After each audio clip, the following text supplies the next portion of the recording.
的意思是说，武权怀疑你变节，所以半路上把武器给劫走了。我也说不好，我只是猜测。和他在一起的还有谁？我不是说过了吗？教会医院的徐毅，还有我徒弟二嘎，还有谁？还有货车司机鲁大海和他徒弟二贵。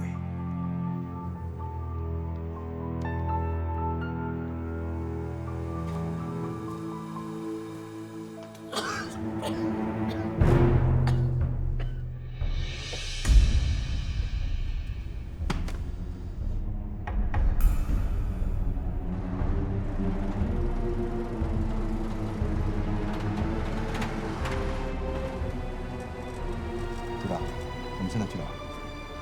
市区里旅路。组长，我想再回西郊货场看看。有什么新的发现吗？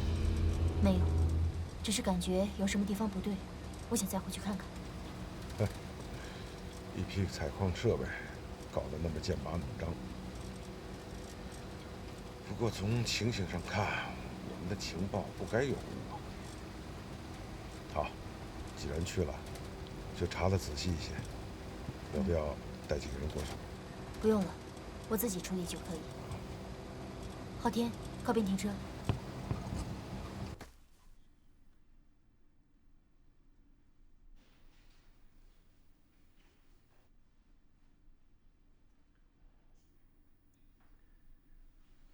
就这些了。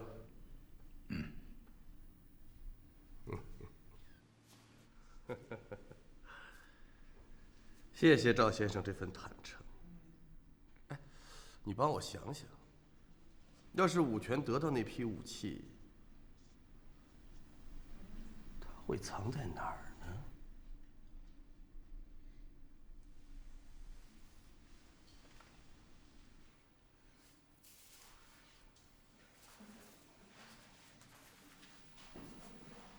赵先生，到了这步田地，你还有什么顾虑吗？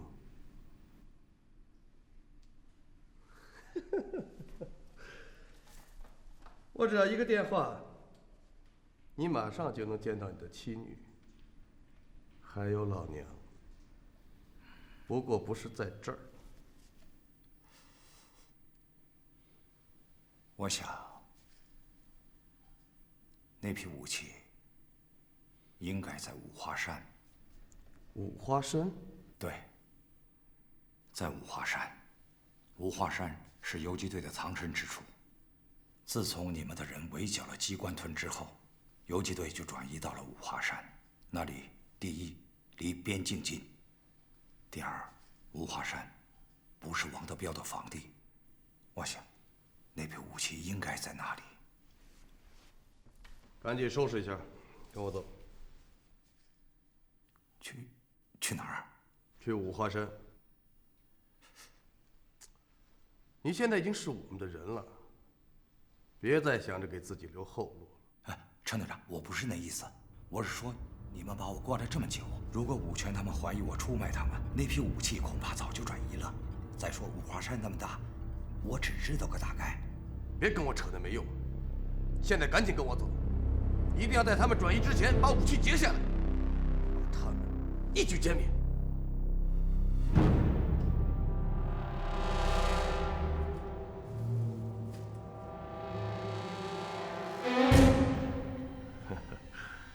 赵先生，你可以不去，但你要想清楚后果。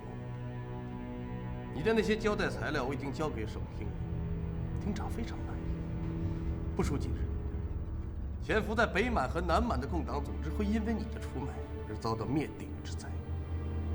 你的那些同事也会因你而死。不要再给自己留什么后路，否则的话，你的利用价值也就没有了。你想干什么？要是我把你交给共产党，你猜你会是什么后果？陈其山，这种事情你也想得出来？你别以为我不知道你怎么想的。不是真心投靠党国，你是为了保全家人，才委曲求全的。其实你这又何必？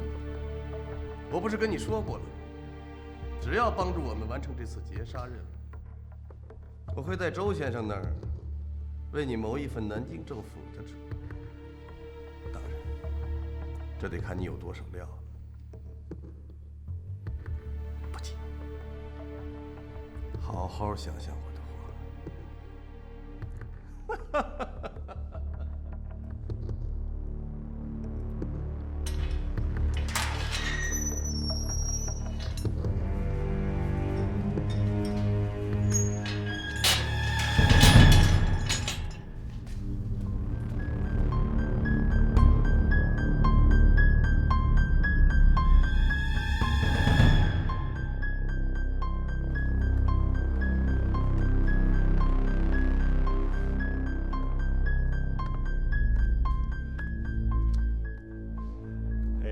署长大人，您就别转磨了。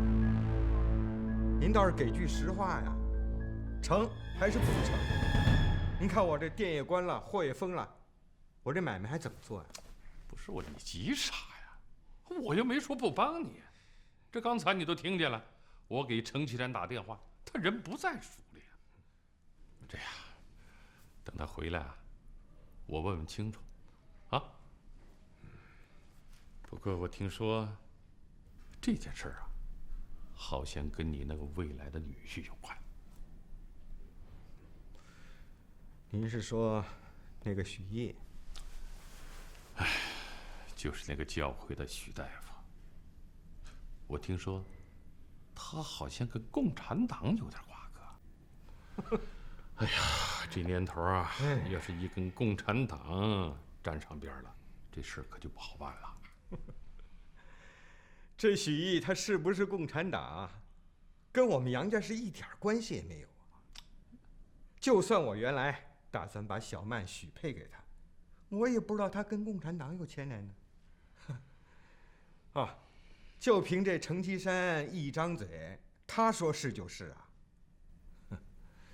你可知道，这程其山呐，一向跟我跟这个怀玉作对。为什么呢？就因为上次小曼的事儿，我托怀玉去找了王德彪。这种人小肚鸡肠。唉，行，你办不了，我还去找怀玉，去找王德彪，还是王德彪好使。你急什么？我又没说不帮你呀。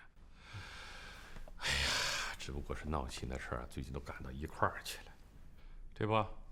前些日子啊，我收了2件宝贝，正经西太后的陪葬品，花去了我大部分的积蓄。哎呀，难呐。行，说个数。2个小黄鱼儿。你可真是狮子大开口，我那一屋子的宝贝也卖不了这数啊！行，1根也成，怎么样？哎，那我得看看货。没问题。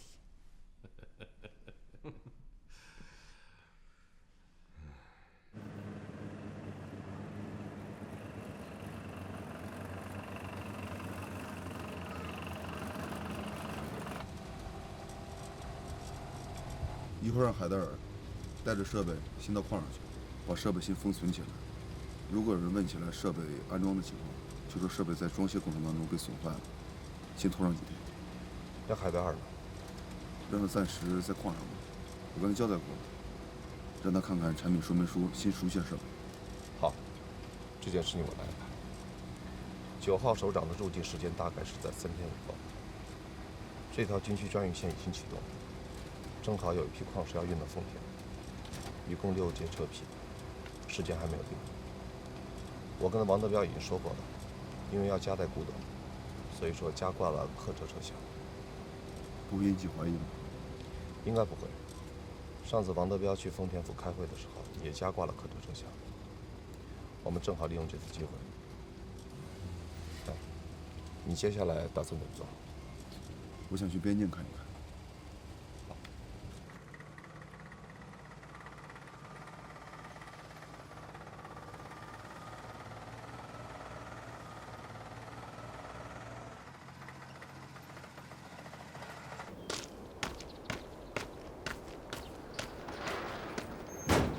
你好，你好，跟你打听个事儿。您说吧。这每一节车厢的门上都有一样的签封吗？这哪能一样呢？每个车厢上的签封都有不同的号码。卸货的时候，它是对照货单上面的号码一致的。那这节怎么没上签封呢？不好意思，这个我不知道，这你得问货运部。谢谢啊。不谢。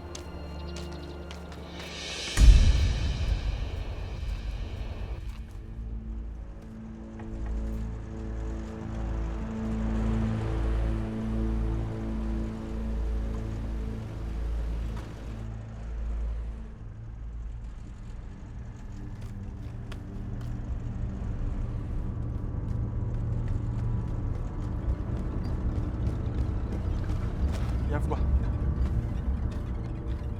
怎么回事？啊，其实今天和平时入境的人都差不多，只不过警察署提高了审查的级别，现在不但要通行证，还要邀约书。什么邀约书啊？就是凡是境外入境经商的客商，都必须出示与本地合作单位的邀约书，注明离境时间和联络人。什么时候开始的？昨天开始的，现在我们人手也不够，光一上午都100多人了。行了，回去。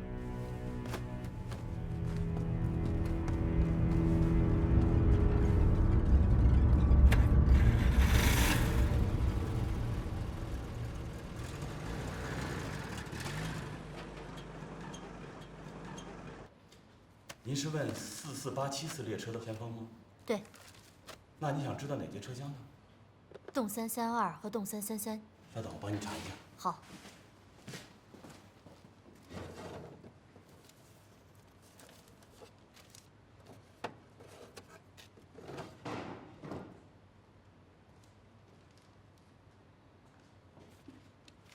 我们一般是把车厢的签封和货运单放在一起存封，以便货主发现货物丢失或者是损坏的时候的核对。刚才我找了一下，只有洞332的签封，而洞333号车厢的签封和货运单没有在一起。怎么会出现这种情况？这个，你如实说。那只有在中途有人动了手脚，打开了签封。你的意思是，中途有人打开过洞333号车厢？这批货物是军品，收货时那班大兵还没等货物入库，就直接提走了它，所以我们也没太在意。哎，那你帮我想想，如果是事先知道货运信息，有没有可能在中途的站点把货劫走？那只有飞车贼。飞车贼？啊，就是专吃铁路的那帮飞车大盗。这帮家伙功夫可了得。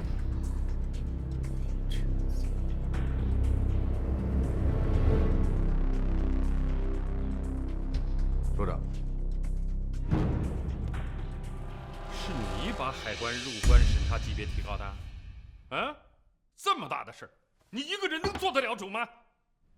您发这么大火干什么？这么大的事儿，我一个人当然做不了主。你做不了主，你都做了。刚才电话里，王德彪把我骂了个狗血喷头，还以为是我独吞市区里的官饷呢。这么多年了，您也没少吞吧？你太放肆了，你！首长，跟您直说了吧，这个命令不是我下的，是南京政府的州特派员下的。为了防止共党分子从绥芬河的海关入关，所以加强对入境人员的审查。周墨涵？不，他有什么权利向我地方警察署下命令啊？让我怎么跟您说呢？您也不看看现在的时局，奉天府和南京政府统一在即，统一之后，东北军将成为反俄剿共的主要力量，这是当今的头等大事。怎么着？您以为周特派员和他手下的人是打着南京政府的幌子到这儿来游山玩水的吗？醒醒吧，我的署长大人！不是，你啥意思啊？啥意思？您要是还不明白，可以亲自去问周特派员。我没时间跟你解释，我还得进山剿共。不是你等一下，那个博古县又是怎么回事啊？啊，那平白无故为啥把人家店给查封了？你知道这样做影响有多坏？你搞得人心惶惶的。首长，博古轩杨老板的准女婿许毅是共党分子，现在已经被通缉了，他的一举一动都可能跟共党的这次行动有关。我建议你不要插手这件事，免得最后惹一身骚气。不是你太放肆了！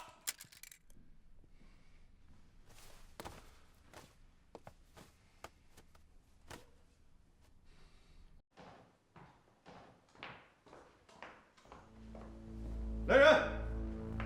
到。去把严副官给我叫来。旅长，严副官不是和德国公司的人去山里的矿上送设备去了吗？旅长，还有什么事儿？在您回来之前，府上打了好几次电话，说老太太让您回去一趟。报告，周特派员求见。跟他说，今天我什么人都不见。王队长，恕周某人无礼了，我有要事想跟旅长磋商。周特派员，你们整那么大的声势，也没在设备中发现武器，还有什么要说的？真不好意思，今天老娘给我打了几次电话催我回去，没有什么无关紧要的事，还是改天再说吧。王旅长，周某只想占用你5分钟时间，想必王旅长不会不给面子吧？只5分钟。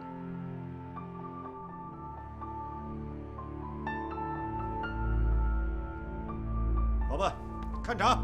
不必了，旅长，我想跟你单独说几句。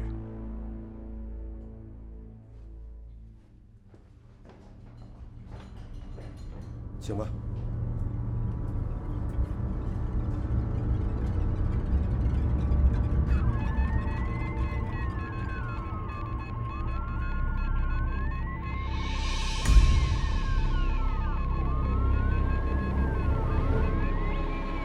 给大力打电话。好。啥玩意？你怀疑我们自己人内部有共党的奸细，帮助共产党把武器偷偷的给劫走了？正是这样。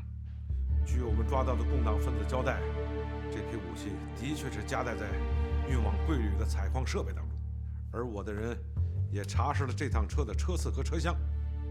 警察署在货场和3号库严加布控，可还是让共党提前把武器给转移走了。这说明在我们内部一定有人给共党通风报信。你说的我们指谁呀？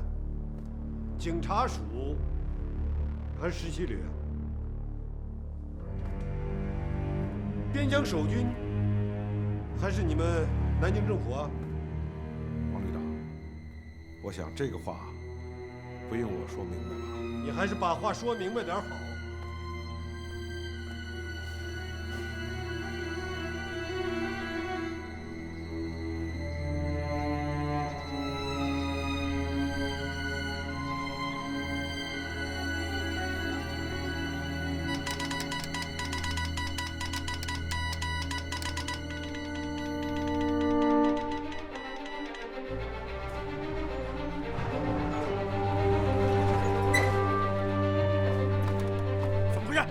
共党又发报了，什么位置？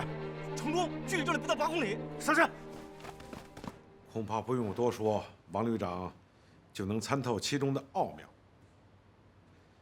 今天上午我也提醒过吕作，近日有一小撮共党分子要途经绥芬河入境，其中还有他们的重要人物。东北军司令部为此还向17旅发来函电，而问题的重点是，共党已经派出一名高级特工秘密潜入绥芬河，而这个人极有可能就在你我身边。此话怎讲？这再明白不过了。如果说这个人没有潜伏在贵旅，那么武器怎么可能夹带在17旅的设备当中？又怎么可能被提前偷偷运走呢？笑话！你有什么证据可以证明啊？你们的人已经把3号库翻个底儿朝天，也没发现什么武器啊。即便是发现了武器，可和我们这批设备有什么关系啊？这列车，我们的设备只占2节车厢而已。当然有关系。据我的情报，这批武器就藏在编号0333号车厢里。你空口无凭吧？我有人证，警察署抓到的那个绥福河地下党支部书记赵玉堂可以作证。好啊，把他叫来当面对质。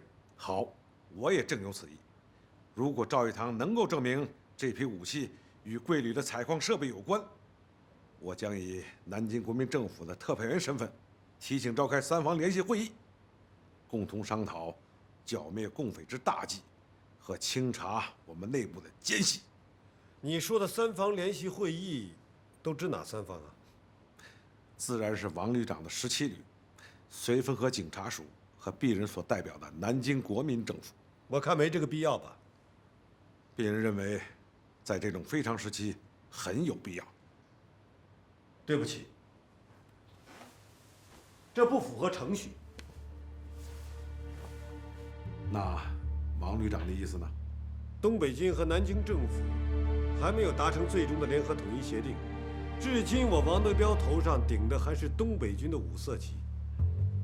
我只听从东北军司令部的命令，否则的话，对不起，在绥芬河的1亩3分地上，一切我说了算。来人，送客。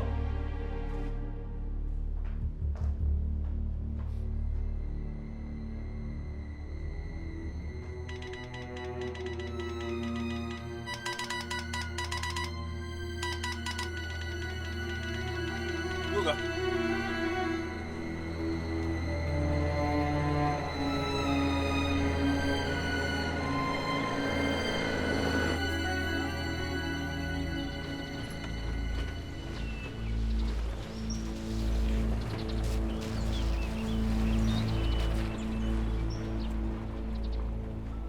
看来他们现在已经把边境入口当作重点防范目标了。我估计他们把山上的入口也加强了警戒。从弗拉迪沃斯托克到绥芬河一共有几个关口？刚才我们看到的是一个开放的关口，海关在铁路上设置了一个检查站。那些走私商贩为了避开检查，通常会在五华山和鸟青山之间，离弗拉迪沃斯托克不到2公里处，有一个山口路径。我想去看看。你为什么对边境入口这么感兴趣？你有什么具体的计划？既然周某涵和成吉山在所有的边境入口都布了重防，那咱们得配合他们一下。我想用山上这支游击队，在他重点布防的2个关口制造些状况，扰乱他们的视线。据我掌握的情报，这次9号首长一心从莫斯科出发，一路上都有苏共的周密配合，最后会通过苏共的秘密通道返回国内。所以说，我们这次执行的任务，入境并不是关键，问题的关键是入关。在这一点上，我和你不谋而合。我们正好利用17旅的这条军需专用线，顺利地通过中东铁路。保险，目前也只有这个办法。自从烙铁2号矿被封了以后，这条线就已经很少用了。我们正好利用这批设备进来，顺利地打通这条路。哎，对了。你觉得孙殿英的这批古董能够套住我？这正是我把海德尔带上的原因。海德尔在古董走私市场混迹很多年了，我想他一定有办法让王德彪上钩的。海德尔这个人可靠，我觉得他好像对你的身份有所怀疑。你看出什么了？昨天自从基诺夫被打死之后，我从他的眼神当中感觉到。扎克，你是我的好兄弟。曾经是好兄弟，可现在我真就要好好考虑考虑。你考虑什么？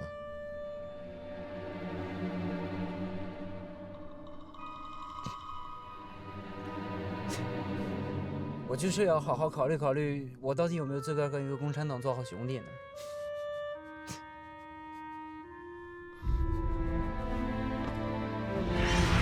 我已经说服了他知道你的身份。这个时候再隐瞒下去，只会节外生枝，索性说开了海瑞。而且海戴尔这个人是很重情义的，在乌克兰的时候，我曾经救过他的命。这样最好。周末涵通过结合的密电来看，他们只是大致地掌握了9号首长从莫斯科返回的信息，对其他的情况一概不知。我想，这也是他们其实已经识破了你的身份，但是迟迟没有对你下手的主要原因。所有一件事情，我一定要提前给你讲。今天发生的事情，周末涵一定不会善罢甘休的。也许我的德国商务代表的身份很快就会暴露，也会引起王德彪的怀疑。所以，关键时候一定要靠你。如果一旦出现意外，你一定想办法把我供出来。这可是一招险棋，除非到了万不得已的时候。我知道，看路子。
信号。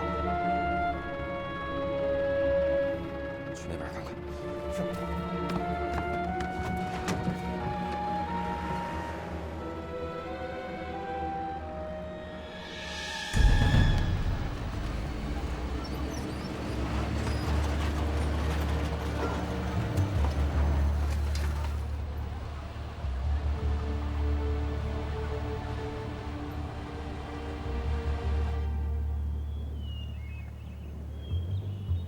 看到了，翻过前面这座山，不到2公里的地方就是海参崴了。之前17旅在那边驻扎了一个团，为的就是应对苏俄在那边驻扎的2个步兵营。后来东边吃紧，参谋部就建议把这个团调回到了海参崴，只留下了1个营的兵连，负责边境治安。而这样一来呢，就给这些走私商贩留下了可乘之机。随着边贸走私不断的兴旺，也使这个营从营长到底下的士兵自己都快吵了上来。这王德彪好像对反共没那么大兴趣，为什么？他不是没兴趣，他对边境走私的那笔热钱更有兴趣。其实王德彪这个人吧，读过几年书，对时局有他自己一套的看法，特别对东北军和南京政府联合统一心存戒备。之前东北军一方独大，镇守一方，现在联合了，处处都得受人管制。眼看着这白花花的银子落入到别人的口袋里面，他心里当然不舒服了。这其实对咱们来说，未尝不是一件好事。王德彪这个人跟其他所有的军阀都是一样的，骨子里面都是一样的贪婪专横。他虽然不像蒋介石跟汪精卫那样，把共产党视为头号大敌，但是从他骨子里面来说，他根本就瞧不起共产党。他认为共产党对他也构成不了任何的威胁。这王德彪好像对你很信任。王德彪这个人生性多疑，他身边的亲信并不是很多。我在他没有当旅长之前就已经跟着他了。这么多年风风雨雨过去了，我们2个也算是有过命的交情了。而王德彪对我也近乎于达到一种依赖的程度。这也是我能够在17旅待这么久最好的护身符了。那你是怎么让王德彪如此器重你的？投其所好，他喜欢炫耀，又得掩人耳目。有的时候才归他，黑锅由你来背。你知道吗？其实他是个孝子。就像这次重修祖坟就花了好几万两银子，而这些事情都得由我替他去办。有的时候想一想，真的是助纣为虐。其实说来也奇怪啊，有的时候我觉得我比他自己都知道他想要什么。其实一个人自己静下心来仔细的想一想，特别讨厌自己像这种犯人般为难。但是我知道，我必须得这样做，因为这是我的使命。我知道你想什么，你不是也和我一样吗？我和你好像还有所不同。没什么不同吧？说说你那位宋小姐吧。我知道你想问什么。如果她真的是这次任务的最大阻力的话，我该怎么做？我肯定会告诉你的。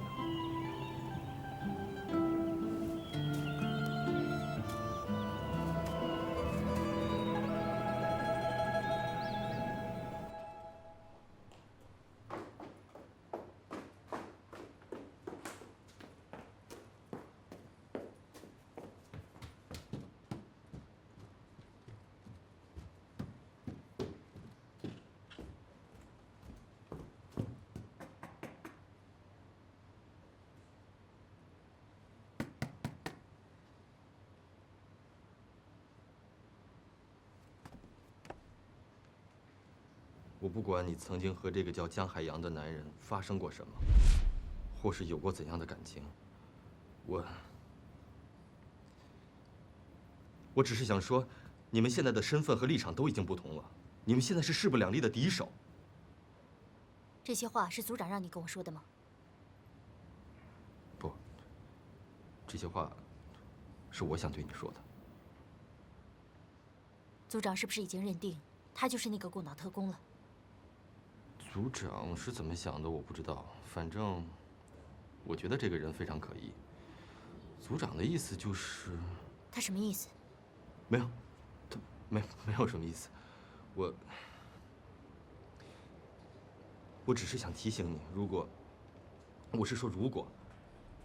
这个姓江的，就是那个被怀疑的特工的话，我希望你的一举一动都要格外的小心和谨慎。你知道，组长是一个眼睛里揉不得沙子的人。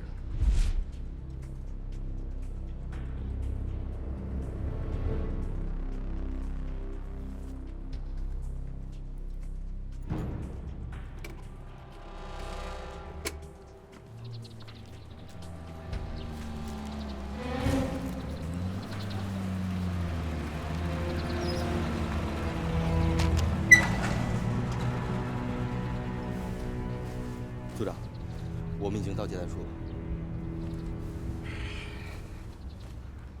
你马上去找岐山，让他抓紧审讯那个姓赵的，把证据砸实。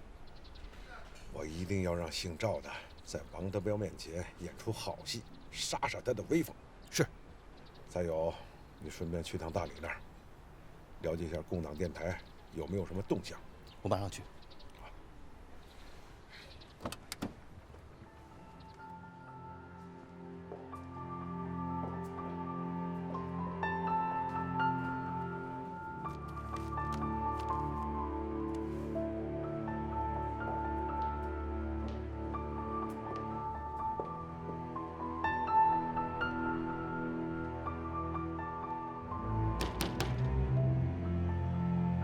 金虎哥，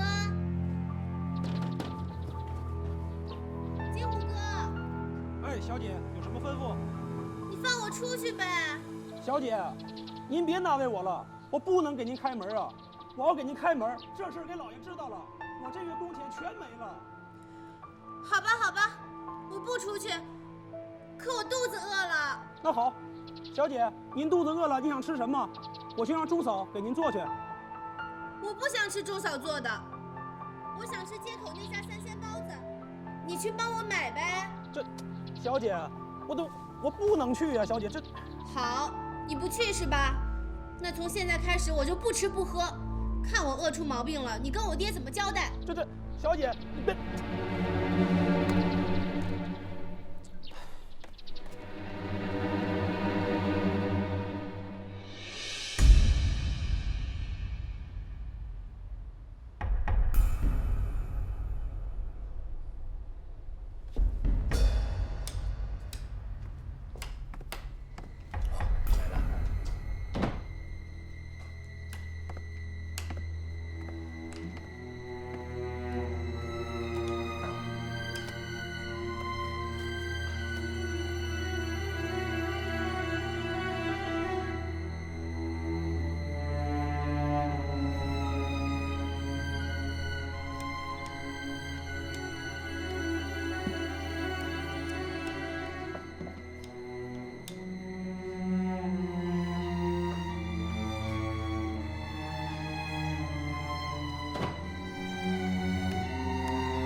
切都真相大白了。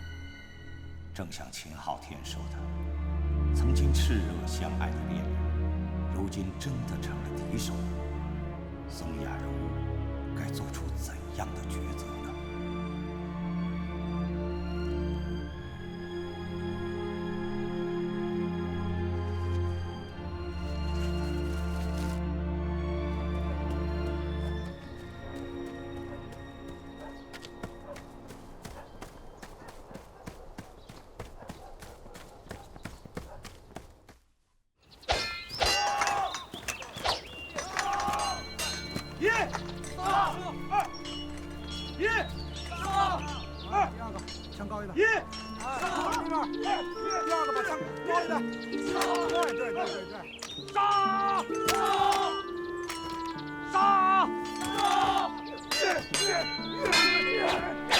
？3点成一线，瞄准，别抖，别抖。对，练时多流汗，战时少流血。端平了，端平了，四虎子，端平。杀！低低的。哎，对。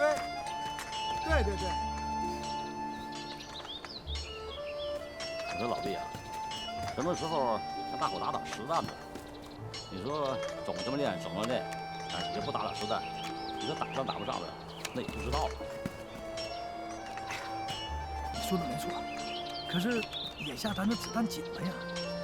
你说现在都打光了，到真打仗的时候，那时候放空枪，这不要兄弟们的命吗？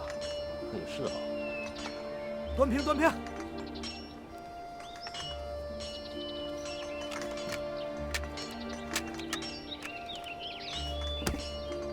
不要命令，别瞎碰。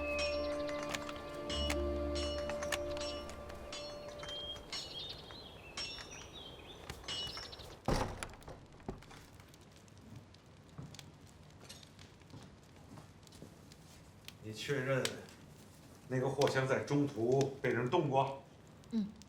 货运站的人亲口告诉我，前锋在中途就被人打开过。我也仔细查看了，动333号车厢的前锋确实也不翼而飞。共党又比我们早走了一步啊！现在看来，这批武器已经到了游击队手里。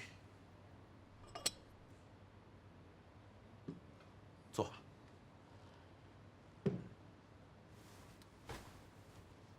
那我们应该怎么办呢？我已经让昊天去找程其山了，把姓赵的掌握的证据砸实，顺藤摸瓜，不仅要找到这批武器，而且还要把暗藏在各个角落里的共党一网打尽。周叔，我上次就说过，怀疑17旅内部有人里应外合，为什么不从17旅内部开始暗查呢？这个王德彪是不见棺材不落泪。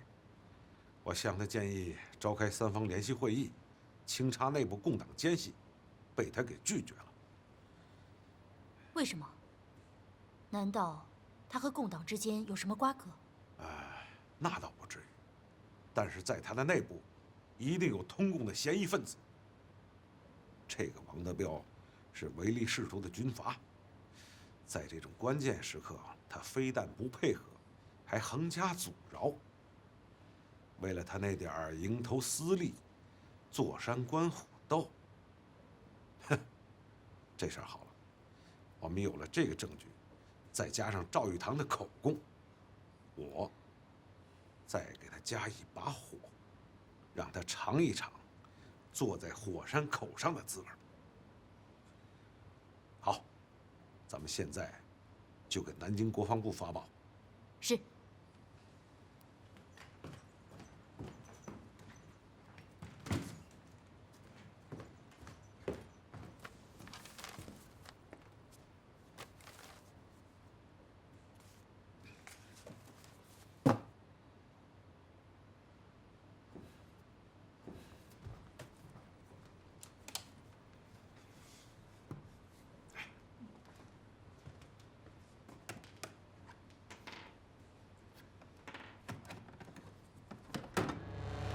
少安家树果实了山岗，红梅花儿在开放，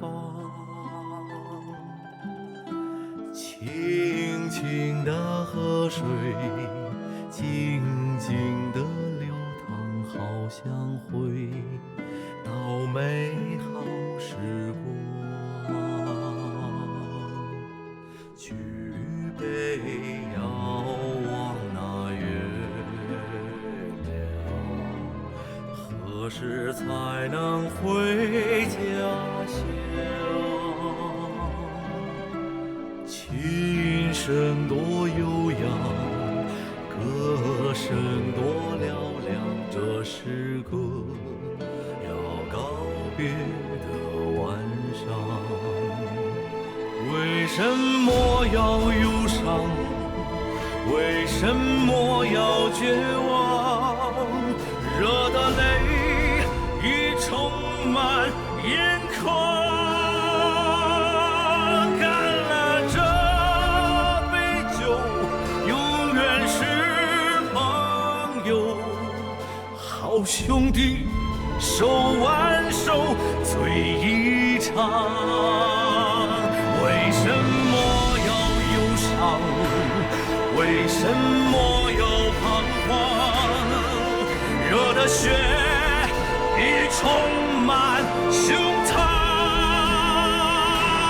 干了这杯酒，才把酒满上。